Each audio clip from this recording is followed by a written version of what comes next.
What if life's experiences can be seen as 10% events, things that happen to us outside our control, events and stuff and tragedies and happiness and sadness and car accidents, divorce, disease, kids doing well in school, kids do badly in school, like just stuff, events. There's just things that happen. 10% of that can be seen as events. What if 90% was how we think about it, how we choose to perceive it? What if the world was like that? And what if within that 90% we had two choices? We had two choices on how we want to see the world around us when we see it, when things happen to us, the gift of like a hit or something like that. And what if those two choices are really very simple? One's the attitude of gratitude, life is a blessing, or stinking thinking. You notice how I said that? Stinking thinking. Because when you got stinking thinking, you got yourself a country song.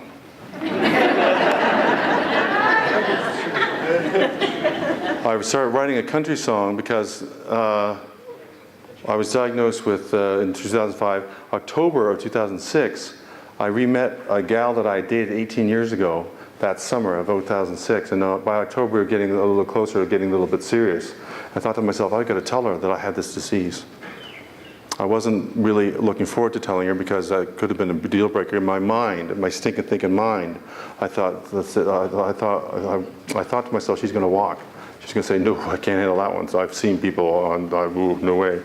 So I had stinking thinking. I actually started writing a country and western song about my little pity party that I was having around not telling anybody about my disease. And I want to sing it for you now, if you don't mind. I got stinking thinking on the road to Pity City. That's all I got. I'm working on it. I got a little more. There's another verse to come, I'm sure. So I re-met Andy, and I told Andy, look, Andy, I think you should know I had Parkinson's disease. It's not going to kill me, but it's definitely going to affect the quality of my life. And she said something to the effect of, so what? Now what? And so we got together and got married in 2007. We tried for a baby. Had no luck with the baby. We tried in vitro. Ooh, was that ever wild? Tried in vitro. No luck for the baby, so we brought a puppy and brought the puppy home. Believe me, it acts like a baby. It poops everywhere. It's great. So I wanted to share with you a stinking thinking story that kind of brings home the concept of how we can choose our attitudes. When 10% of life happens, we can choose how we want to respond. Stinking thinking or attitude of gratitude. We got a call, Labor Day weekend of 2008, we got a call from my wife's twin sister. Behind our back, here's the question. This is the 10% event going down. If a baby dropped in your lap, would you keep it? We're going, duh. A baby dropped in your lap. Behind our back, she found out about a 16-year-old girl in Nova Scotia who was having a baby, wanted to make an adoption plan, and she wrote a profile about Andy and I, submitted to the birth mom, and we got approved to be the baby's, the adopted parents. We got a call saying, if a baby dropped in your lap, would you keep it?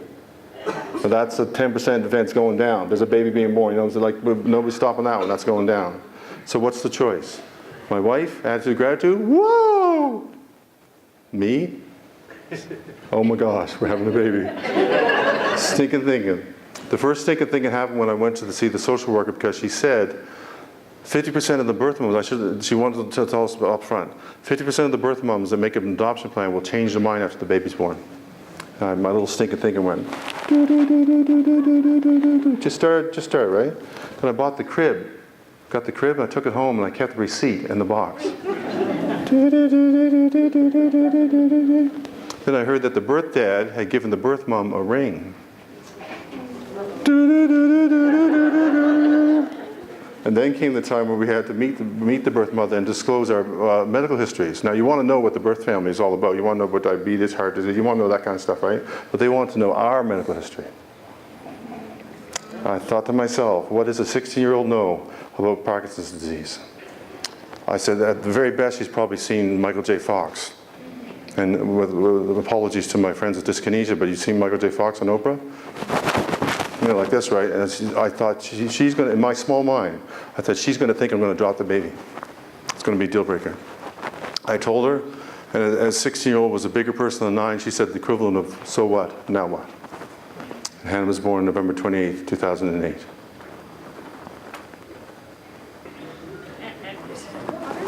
I have a daughter. You want to see a picture?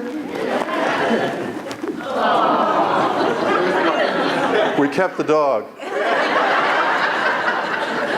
And I recycled the box and threw away the receipt for the crib, by the way.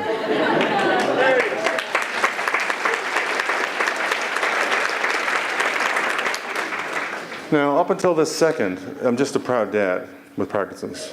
But there's a message in here, folks. Because what was happening in my life was all around me was joy. There's joy all around me. Everywhere I looked, there was joy. There's a baby being born. There's a birth mother that chose us to be the adopted parents. It's a gift, a huge gift. And yet, I was sitting on it because I had stinking thinking. I was sitting on joy because I had stinking thinking. It wasn't until I took the baby home and I had tears in my eyes because I realized it was actually happening, despite the fact that I was trying to stink and think it. That was actually happening, that the joy was released. So here's my question. Where in your life are you still sitting on joy because of your stinking thinking? Family, friends, relationships, health, where is that happening?